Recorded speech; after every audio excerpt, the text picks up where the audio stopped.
মোহাম্মদ ডালিম মিয়া। আমি নরসিংদী থাকি, অটো চালাইতাম, কাতার ছিলাম 11 বছর। দালাল ছাড়াই ডালিম ভাইয়ের সৌদি যাত্রা। 11 বছর বিদেশ করছি, আগে কাতার। 11 বছর পর ডিসিশন নিয়েছি আমি বাড়িতে চলে আসবো এক্সিট নিয়ে একবারে। আমার ভাই 2 জন বাইরে পাঠাইছি, এক ভাই মালয়েশিয়া পাঠাইছি, আরেক ভাই সৌদি আরব আছে। এক ভাই 7 বছর, আরেক ভাই 4 বছর চলতেছে, ফার্নিচারের কাজ করে।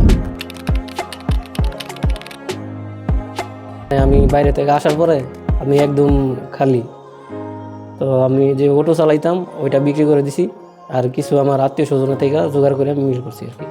আমি 5 স্টার হোটেল রুম বয় হিসাবে যাইতেছি। বাইরে ছিলাম, অভিজ্ঞতা কিছু আছে, হোটেল সম্পর্কে অভিজ্ঞতা নাই, কিন্তু আশা করি আলহামদুলিল্লাহ পারব।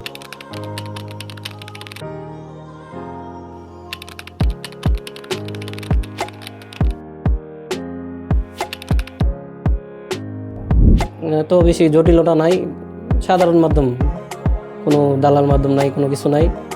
নিজে আইছি, আমি ফেসবুক মাধ্যমে, ইন্টারনেটের মাধ্যমে দেখছি তারিক ওভারসিজ ভালো লোক যাইতেছে। আমি তারিক ওভারসিজের মাধ্যমে সৌদি আরব যাইতেছি। আমার কাজ পাসপোর্ট সহ, ভিসা সহ যাবতীয় যা জিনিস আছে, তারিক ওভারসিজের যে স্টাফ বাইরা আছে তারা অনেক ভালো, অনেক সহজভাবে আমার ভিসা এবং টিকিট সব কিছু ওকে করে দিছে। ইনশাল্লাহ আশা করি যারাই যাইবেন বিদেশ, সৌদি আরব, তারা তারিক ওভারসিজে আসতে পারেন। অনেক নির্ভরযোগ্য এবং সৎ, ভালো।